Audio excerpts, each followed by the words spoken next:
It's February wrap up time and I've got 9 books to talk to you about. Hi guys, I'm here for yet another video and welcome back to my channel. So if you don't know, I'm Katie and I'm here to bring you a bit of a chat about February. It was a quiet month for me, but still I feel like I achieved a lot. I feel like, yeah, but let's talk about it. So I can't believe I'm actually in March, to be honest. January felt to go on for quite some time and yeah, February seemed to just go in a flash. It is my birthday month as well, so yeah, it's birthday, it's Valentine's, there's just lots going on in February, but blink and it's gone and we're here to talk about what I've read in February. I did read 9 books. These are a mix of physical books, audiobook, and I think one arc in that. So I'm going to tell you what they're about, what I rated them, and if I would recommend them. So as February started on a weekend, that meant I automatically picked up my audiobook, and that was Daydream by Hannah Grace. I rated this 4.25 stars. So this is the 3rd book in the Maple Hill series. I actually opted for this in audio, as I have already said. And this basically follows Henry and Hallie.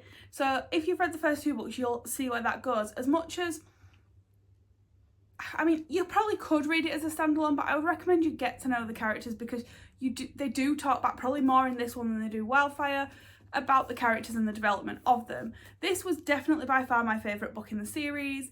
It's very much like a friends to lovers kind of vibe, and yeah, there's just so much more going on in the book. This is probably the least smuttiest in my opinion as well, so there's less spice in this, which I like about a romance book. I like the story, I like the character development, and I really enjoyed this. I just wanted to keep listening to their story. It was so enjoyable and I just loved the characters so much. I don't know if there's a 4th coming in the series. I haven't heard anything about one, but yeah, my favourite in the series. I didn't not enjoy Wildfire, but yeah, definitely my favourite book, and that would be a recommend. But my first physical was part of my backlist for Alice Feeney, and that was Daisy Darker. So this follows a family who go up to visit their grandmother for her 80th birthday. She has actually been told that she will basically die on her 80th birthday, so she wants all her family up at her remote place. Once the tide goes in, you cannot leave for a good, I think it's 8 hours. But yeah, so series of things start happening and they basically try and solve what is going on. I'm not going to say too much because it will spoil it, but I did rate this 4.5 stars. So as I said, I am doing a backlist and this is definitely up there as one of my favourite books. It was quick and easy to read, the chapters are short. I don't know what it is about Alice Feeney's writing, but she, honestly, I don't think I've actually rated one of her books less than 4 stars, and in March I am picking up the final book of hers, and that is Beautiful Ugly. So I'm hoping I enjoy it as much as I have the others, because there has not been one that has disappointed me yet by Alice Feeney. The backlist will be coming at some point once I've finished Beautiful Ugly, but yeah, this was just, yeah. So Daisy Darker is actually, so it's the Darker family and Daisy is one of the characters. The ending of this book, mind blown. All I'm going to say to you, mind blown. If you haven't picked this book up, this is your sign. Next up is The Betrayal of Thomas True by AJ West. Now, on my list of videos, there is a Q&A for AJ West on here, and we did read this book for book club, and I did end up rating it 4.25 stars. It was my first dip into historical fiction. It was purely the book club pick that made me pick it up. I have seen so many good things about this book, and boy did it not disappoint. The only reason it wasn't a 5-star in my opinion is because I don't think I understood it at the beginning, and yeah, it's hard to get into, but I'm not a historical fiction girly in the slightest, although I do feel like I need to research more books like this because I did really enjoy it.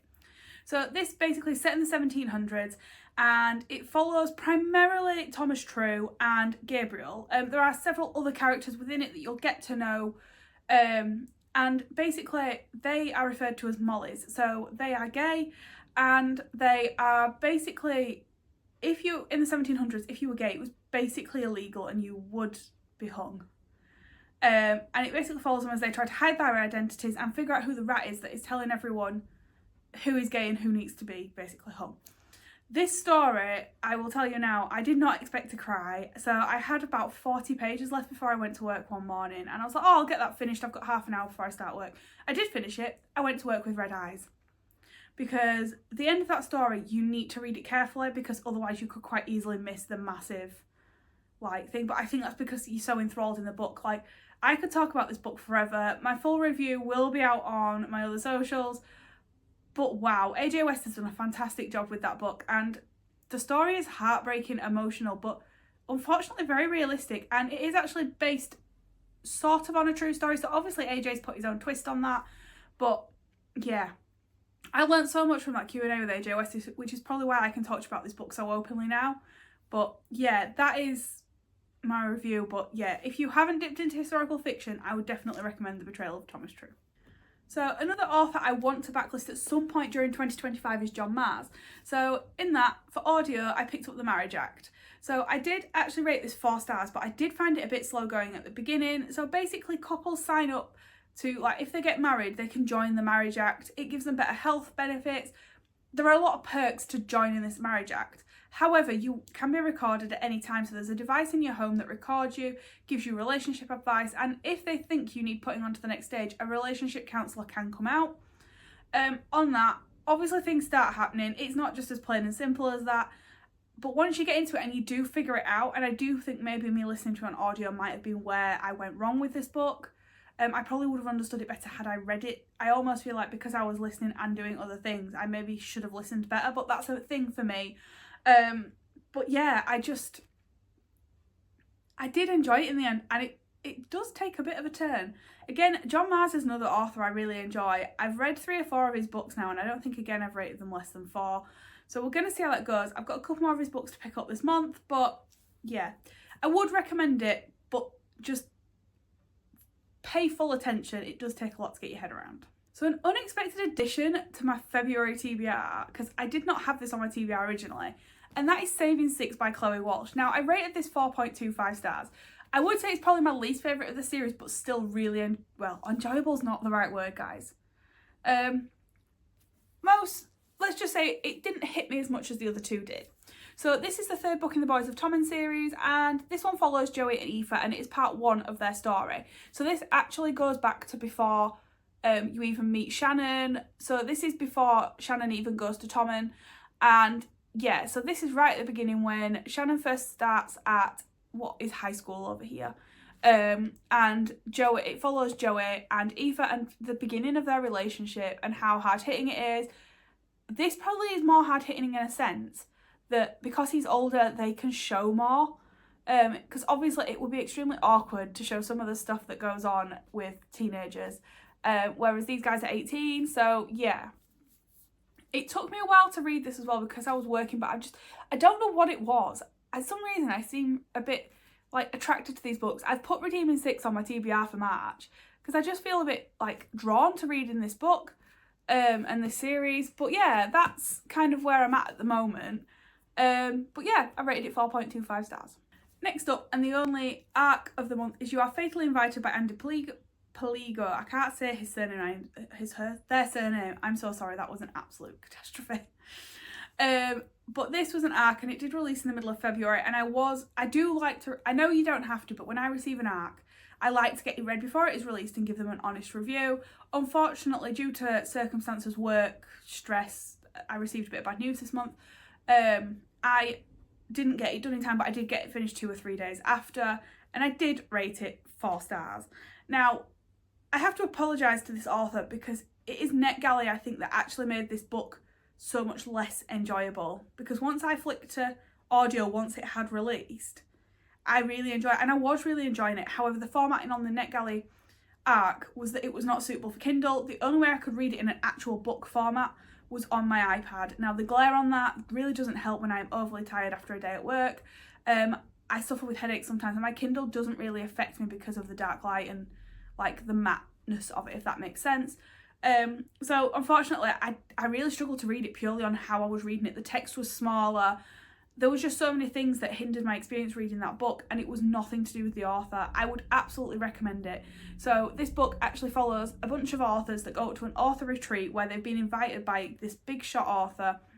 But then basically someone gets murdered, and yeah, they're trying to figure out what's going on. It has got to be one of them because it is a retreat in the middle of nowhere, and things just take a turn. I did not expect the twist in this, and I did go back to reading it on my iPad for the ending, and I'm glad I did. But yeah, if you are going to read this, I absolutely recommend it. It's such a good book and such a good concept. But yeah, it's an absolute recommend. It's just a shame that the formatting ruined my personal experience of reading that book. Next is an audiobook pick, and this became available on BookBeats, so I did just sort of think, right, I was struggling about what I wanted to read, so I just started scrolling through BookBeats trying to find some books that took my fancy but were of the opposite genre to what I was reading. I do like to split my genres, and as I was reading Saving Six at the time, I had to pick up a thriller, so that was One of the Girls by Lucy Clarke. Now, I rated this 3.75 stars. Now, I have listened to all of Lucy Clarke's books on audio, and I've given them 4 and 5 stars. I gave The Hike, I think, was a high. If I'd have been doing the ratings I'm doing now, would have been well into the 4s. I really enjoyed it. There was just something that niggled me in the book. And I also gave The Castaways a 5-star rating when I listened to both of them on audio. This, for me, was a bit slow. I kind of relate to it like I did The Holiday with T.M. Logan, and this just, I don't know, it just didn't quite hit it for me. This follows a group of girls that go on a hen party, and basically, that's it. They go on a hen party for a good 75% of the book. They all have their secrets, but the secrets don't really mean much to the story until you hit 75%. It's only when another character comes to join this that it starts unravelling, and basically, once I got past that, the last 75% is what gave it 3.75. It is a shame because I do enjoy Lucy Clarke, and I am going to look into reading her backlist at some point because I do enjoy Lucy Clarke's writing. I just think the story is just not something I enjoy personally, because I felt the same about The Holiday by T.M. Logan. It was, the last 25% was really good, and that also got a 3-star rating. And yeah, I think I'm just feeling the same about some of these books that, yeah, I can't really say much more than that, but if you like something that's really slow burn in terms of a thriller, I would recommend it.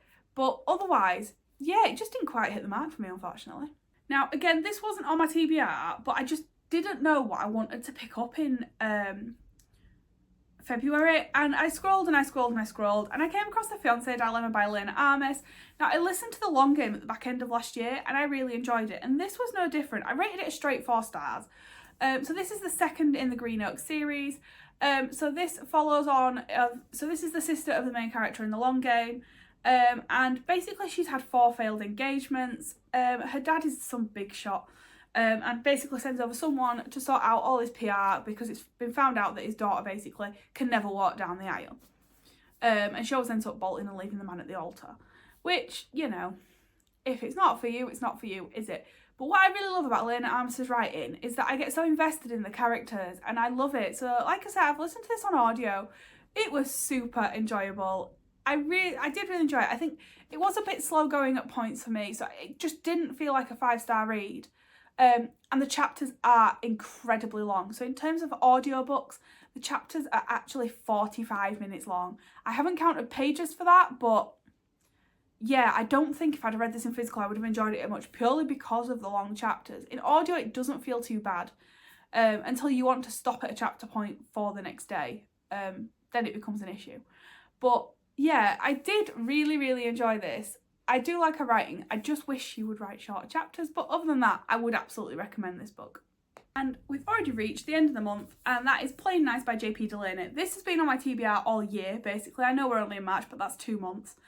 And I managed to squeeze it in because I had a bit of extra time. That being said, this was a slog. So I actually rated this 3.75 stars. Again, the book didn't do all. So this is a TV series. That is why I've bumped it up my TBR. But basically, this follows a couple who have another couple show up on their doorstep saying that their children were swapped at birth, and they want to come to some agreement where they don't disrupt the families, but they're a part of their child's life. And they start by playing nice. Obviously, it doesn't stay like that, and I get that, but it just took 70% of the book for something to happen. I did read 70% of it in one sitting because I wanted to get it done by the end of the month. Like, I'm recording this on March 1st. And yeah, it took 70% for some sort of drama to happen, and then the ending was so rushed that, yeah. So I am going to still try the TV series, and I hope that they've sort of dramatised it a bit more, because it's going to be a very slow series, but they'll pack it into the episodes, which probably will make it feel less slow moving, but I will get back to you on that one. But yeah, I don't know. It just didn't hit the point for me. And again, I've enjoyed a lot of JP Delaney's writing, so it is unfortunate that didn't quite hit the point for me. But we did finish the month on a low point in terms of a physical book, but nonetheless, I have been trying to read this for 2 months, and I did manage to squeeze it in. So that's a wrap for February, guys. I read 9 books, and that's normally I can read anywhere between 12 to 15 depending what I'm doing, especially because I have a week off. My week off I read literally 1 physical and 1 audio, and I could read 2 or 3 books. I didn't have many plans. I received bad news at the end of the beginning of the holiday, but still, like, I wanted to read. I wanted to get lost and forget about that. But yeah, that is February wrapped up. If you like what you saw, please put in the comments what you read in February. How was your reading month? Let me know some of your recommendations. But yeah, as always, guys, thank you so much for joining me on another video. I am appreciating anyone that supports me on this channel. It's not going far, but the support I have is phenomenal. So as always, guys, please like and subscribe, and I'll catch you on the next video.